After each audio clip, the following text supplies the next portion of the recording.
when I was a teenager, I mean, I did, God, if I had to write a book about the stupid things I did when I was a teenager, it'd be a very thick book. And it'd be a worse book if there were photographs accompanying it. And, you know, but I had this advantage that young people today don't have, which was, well, when my day of stupidity was over, I could go home and it was not there. You know, like, it wasn't on Twitter, it wasn't on Facebook. There wasn't 20 of my friends communicating to me about, you know, what foolish thing I did at the party the night before. And young people now, they're just followed by paparazzi, essentially, constantly. And I've watched that with the young teenage daughters of many of my friends, because my kids were a little too old for that to actually have happened to them. But God, it's miserable. And we know that there is some relationship between the amount of time people use Facebook, for example, and their mental health, which means the more they use Facebook, the more depressed they are.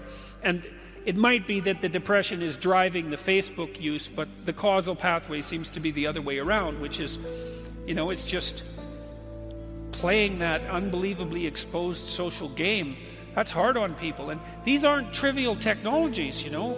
I mean, they're transforming the way we communicate with one another, and they're completely uncontrolled experiments. We have no idea what the medium or long-term consequences are going to be, and we'll never find out either, because of course the communication landscape changes so quickly that by the time you get adapted to one communication technology, another one has come along that's even more confusing that you now have to master. And so, well, that's why it's necessary for everyone to develop their own modicum of wisdom, I believe, because I don't know how else we're going to be able to deal with this technological transformation that's going to come is already coming across us like a tidal wave. And, you know, you ain't seen nothing yet. The people in Silicon Valley have plans that, well, that make you think that the whole place should probably be bombed just for the safety of the rest of us. You know, because there's tremendous danger in that rapid acceleration of machine intelligence, and we have absolutely no idea where that's headed. So, and maybe it'll be great. It's possible that it'll be great, but power cuts both ways. So, you know, you always want to look at what the consequence of a technological transformation is. And this is a big transformation. You know, there used to be flagship media sources that were basically attempting to give a balanced picture, and I think they did a pretty good job 30 years ago. Time magazine, even the mainstream news programs, they had a professionalism that was associated with their journalism that had some degree of objectivity, and that's fragmented. And it's fragmenting because there's all these media sources, like innumerable media sources. And so it's driving people who are trying to get attention to desperation, and they exaggerate the polarity.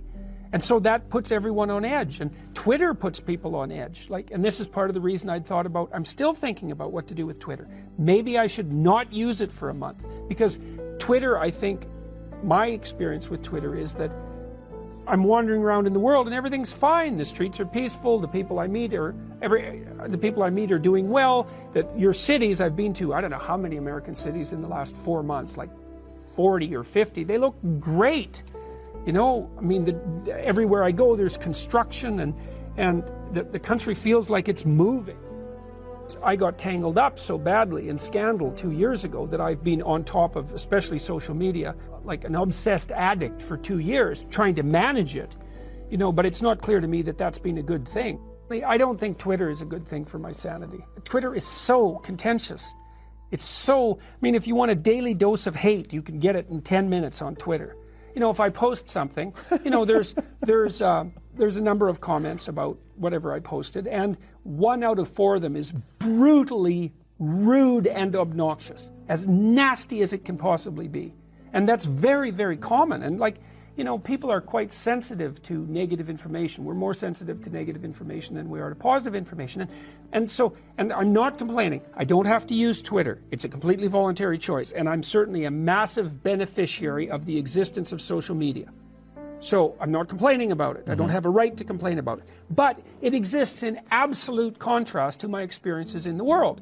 Like, it's not like I'm walking down the street and one person out of 4 jumps out of an alley and like curses me. But I've had thousands of interactions with individual people on the street, let's say, in airports and so forth, in the last 6 months, and every single one of them has been overwhelmingly positive. So that's reality. Then I go into Twitter and it's like, oh my God, it's just brutal.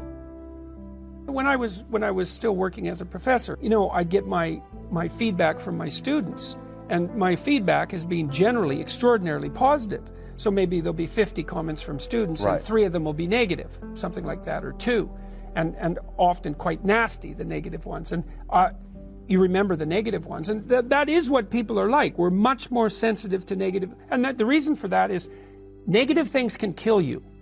Positive things can make you a little happier.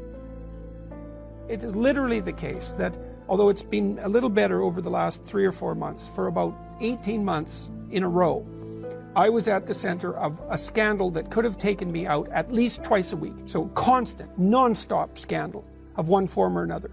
And so that took a lot of juggling and management to see what was going on, and I was paying attention to social media and trying to figure out how to respond in the press and on YouTube and on my blog and all of these sorts of things, trying to learn how to do that. And so it's been an obsessive learning experience, let's say. YouTube has served me very, very well. My blog works out very well for me. The podcast, I have a podcast, it's very popular. That's worked out really well. Facebook, I don't pay much attention to Facebook, although I post on it. Twitter, that's something else. Twitter is, vicious, I don't know what to do with Twitter. You know, there's a part of me that there's people I keep up with on Twitter, the people I follow, some of these IDW types, so to speak. You know, I see what Shapiro's posting, I see what Brett Weinstein's posting, and Sam Harris, and I kind of keep in the loop that way. And I feel a moral obligation to keep up. And I have 900,000 followers, and I feel an obligation to them too. But there's also this addictive curiosity, you know, that what's happening. And I tried to pull myself away from that on the TV news, because it's the same thing except in much less concentrated form. And it was good for me. And I do think if it's only important today, it's not important.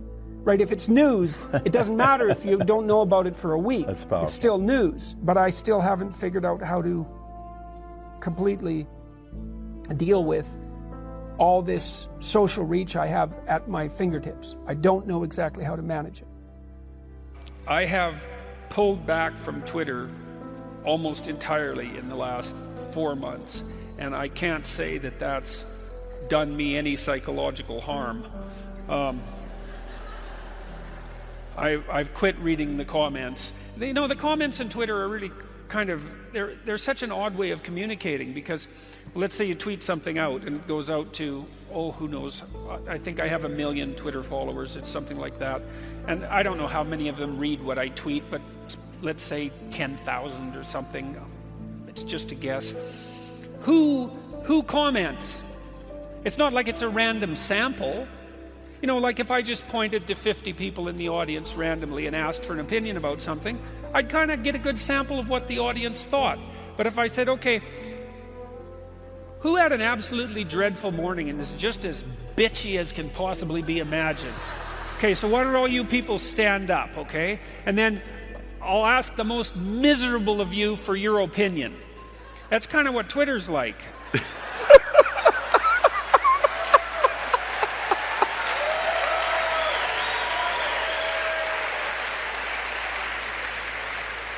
You know, so it's a form of pseudo-information.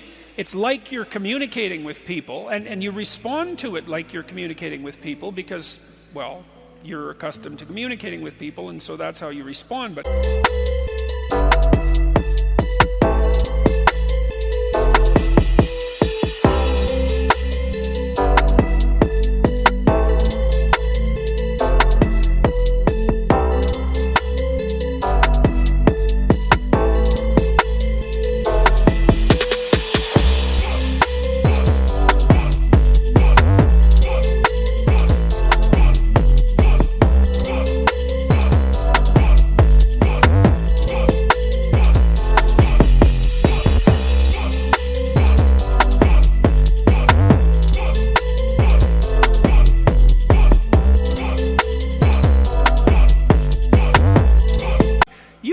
what the hell's going on with the person who's commenting. You don't know if they are even real, if they're hiding behind some false pseudonym, or if they're trolling, or like I said, if they just had an absolutely miserable day and need to, throw a dart at someone to alleviate some of their stress. So, and that's a problem with social media in general, all these new communication technologies that we've evolved. We really have no idea what they're doing to us.